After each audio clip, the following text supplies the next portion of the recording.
You ever have one of those moments where you realize the folks in charge would rather drown you in paperwork than throw you a lifeline?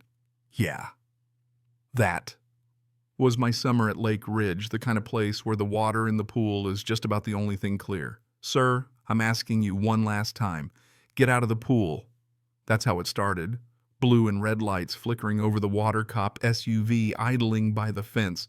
A whistle slicing the air, even though we didn't have a lifeguard on duty. And Karen, the board member with a visor, you could see from space, jabbing her finger at me like she was about to cast a spell. You don't live here, she snapped. No valid fob trespassing leave or be arrested. And there I was, waist deep in cool blue water, sun baking my shoulders, kids frozen in the shallow end, parents clutching them tight, the whole pool holding its breath. I'm not leaving, I said as calm as a summer breeze. Two officers walked in, one resting his hands on his belt, the other looking at Karen like he was already tired of her act. Sir, we got a call, the first one said. You refusing to leave? I'm not refusing to follow the law. I said, just refusing to obey a rule that's being used to bully people. Karen snorted. He doesn't belong here. The officer nodded. Step out of the water so we can talk. Water whispered off my trunks as I climbed the steps. Every eye on me, mom's, dad's, that old guy with a paperback, even the two boys who got told splashing was illegal. I stood there and looked the officer dead in the eyes. I'm not leaving this pool. Why? Because I built it. You could have heard a pin drop. Karen's mouth fell open like she just found a possum in her purse. Excuse me, the officer said, but his partner's radio cut him off. Then a scream ripped across the water. Little hand pink noodle kid in trouble. Everything else faded. I dove. That was the moment right when the story snapped from HOA drama to real life. But let me back up a sec, 'cause big moments don't just fall out of the sky. I moved to Lake Ridge in the spring. Trees fuzzy green geese, strutting down the sidewalks like they paid the mortgage. My name's Ethan Miller Toolbox in the truck scar on my thumb from shop class. Not much of a talker. 15 years project manager for a construction company. We built trails, parks, pools. Never stuck around after the ribbon cut. Lake Ridge was supposed to be my break. Bought a little house on Birch Loop Lake at the end pool in the middle. That pool, yeah, I'd drawn those curves on a blueprint 3 summers back, but nobody in sales ever mentioned my company. First Saturday, Mr. Harris across the street was battling leaves in his gutters.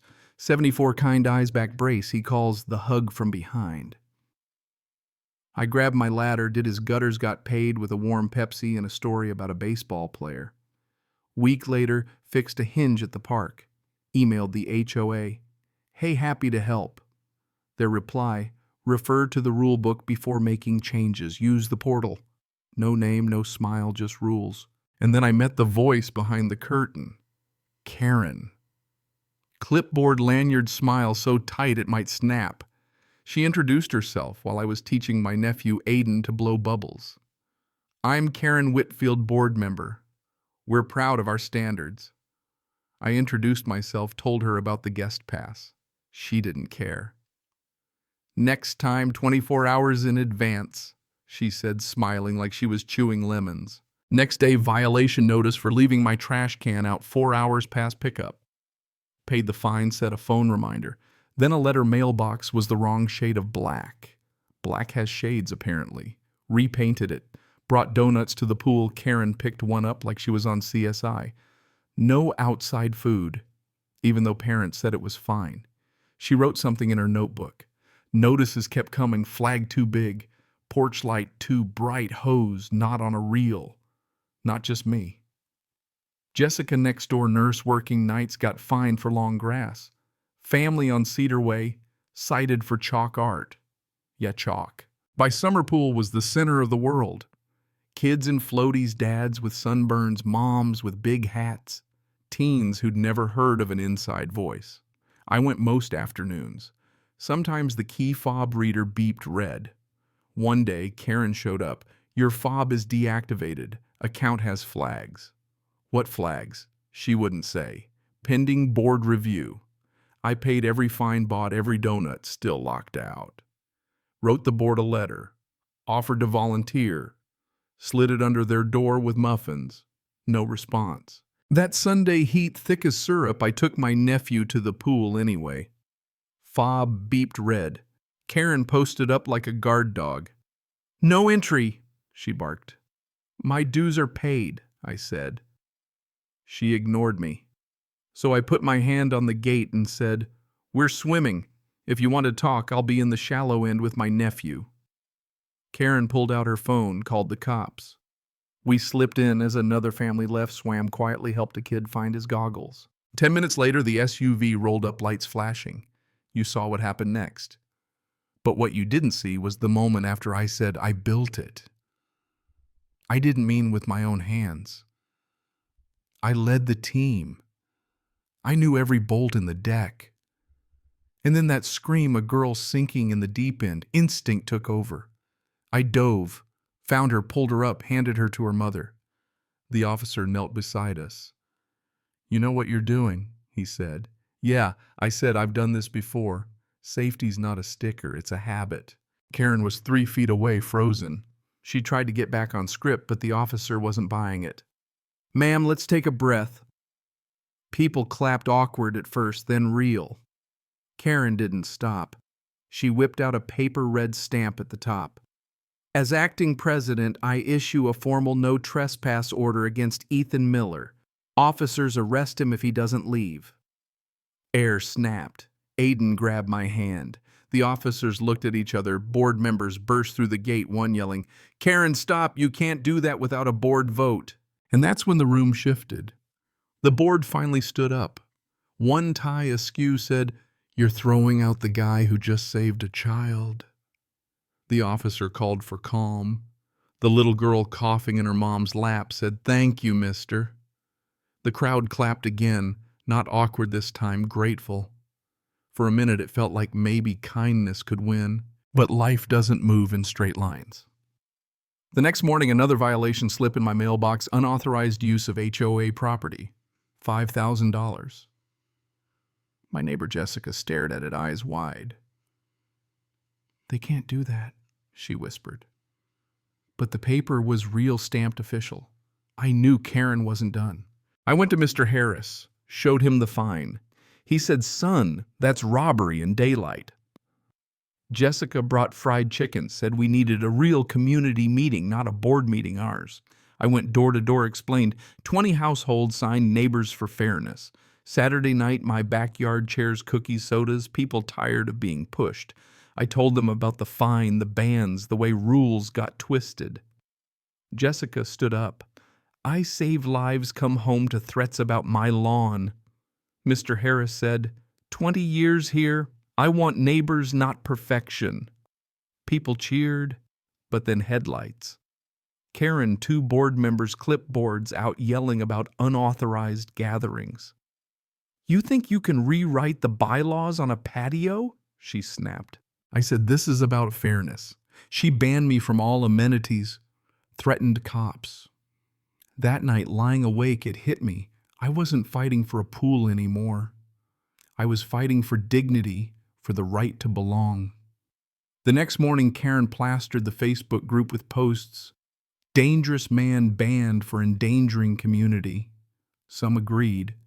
Others said, "He saved a kid." It was war, and my name was the battlefield. Jessica and Mr. Harris gathered folks in the garage, petitioned for a vote to remove Karen. By Friday, we had 50 households. Of course, Karen found out. She rolled up in her SUV, hissed, "You think a petition can touch me? I'll bury you in legal fees."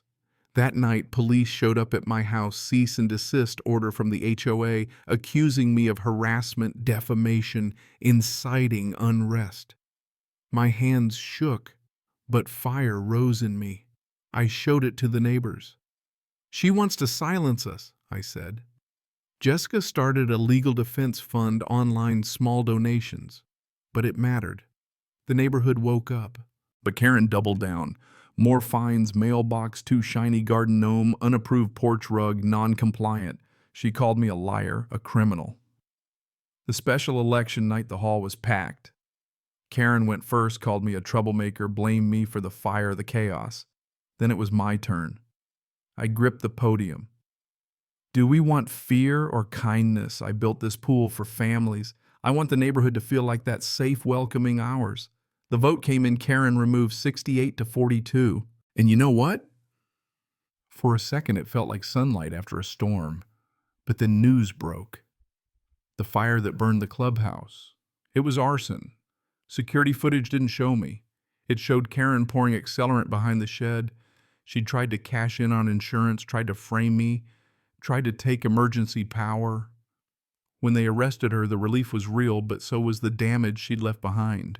At the next meeting, I stood up. This isn't the end, I said. We can rebuild trust, not just buildings. People clapped, some cried. But as I was leaving, I got a text. Don't think this is over. Karen was only the beginning. My stomach dropped. Daniel Price, new board member, smooth talker, sharp suit. Found out later he'd been president at another HOA, left right before the board got sued for embezzlement. And now he was here proposing stricter rules, higher dues, temporary fines, without homeowner approval. I called another meeting, called for a full board reset, not just Karen gone, but everyone replaced. Daniel rolled up car window down, voice slick as oil. You think you can fight me? I've outlasted louder crowds. You'll beg for order. I told him, we need neighbors, not rulers. The next election, the neighborhood swept Daniel and his allies out, voted in Jessica, Tom, the Chens. That evening, I walked down to the pool, ran my hand along the water. Karen tried to ban me. Daniel tried to break me. But here I was, still standing, surrounded by laughter, families, hope. It wasn't about me. It was about all of us. And the truth is, kindness won. So now tell me, if you've ever tangled with an HOA, what side were you on? Do rules keep us safe, or do they just keep us scared? Drop a comment. Tell me your story. Let's make sure neighbors always matter more than the folks with clipboards.